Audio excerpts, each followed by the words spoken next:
let's put it this way. Mimi nataka kuwa na wewe usiku mzima, ila sina nia ya kuwa na wewe kimapenzi.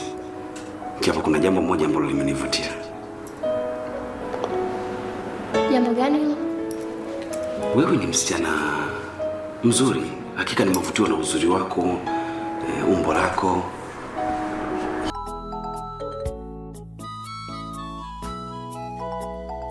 Ilikuwa Ijumaa Kuu, Aprili 7 mwaka 2012.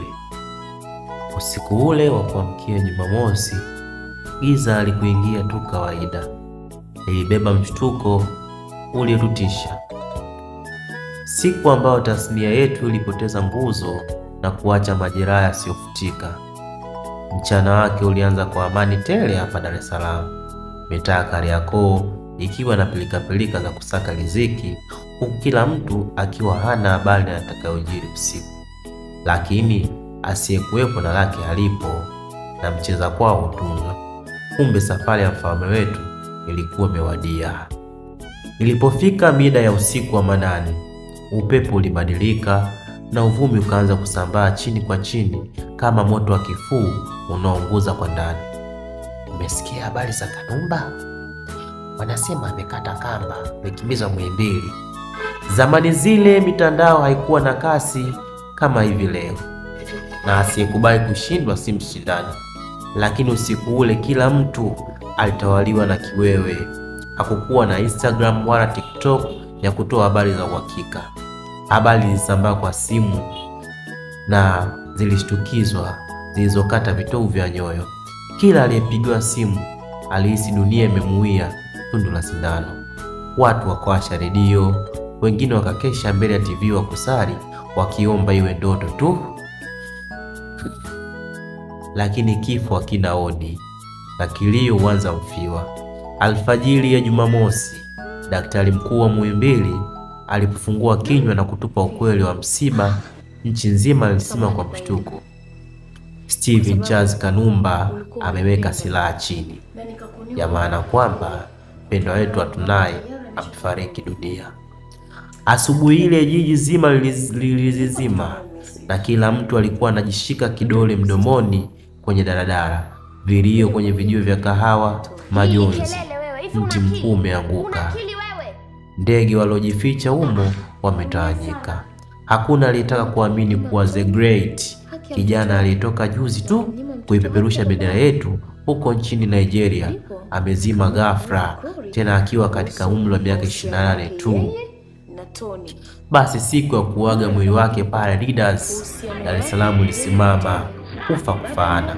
Maelfu ya watu walifurika, habari zikafunga njia kumsindikiza simba wa filamu zetu. Ni kweli usiku ule kalamu ya maisha yake iligonga kikomo na wino ukakauka, lakini sauti na alama aliyoacha haitofutika. Mfumo wa radi hauishii hapo, na kazi zake zitabaki kusikika kwenye kuta za mioyo yetu daima milele.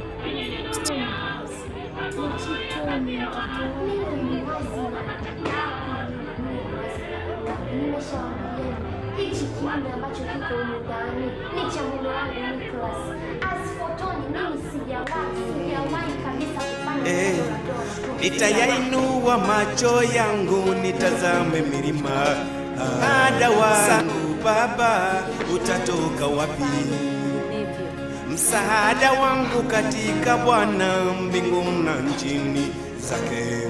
Asiuache mguu wako usogezwe, hata sinzia talala, yeye mlinzi wangu, hata nilinda mabaya yote na nafsi yangu. Maisha yangu na yakabidhi kwako Jehova. Maisha yangu duniani yatawale wewe peke yako. Sifa na utukufu yatawale wewe peke yako. Baba,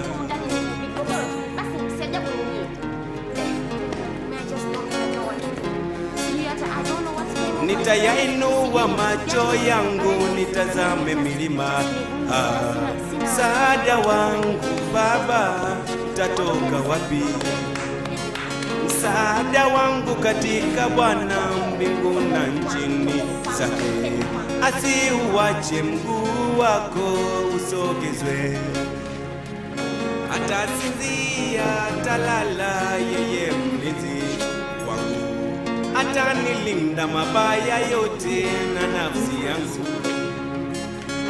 Maisha haya nayakabidhi kwako Jehova, maisha yangu duniani yatawale wewe.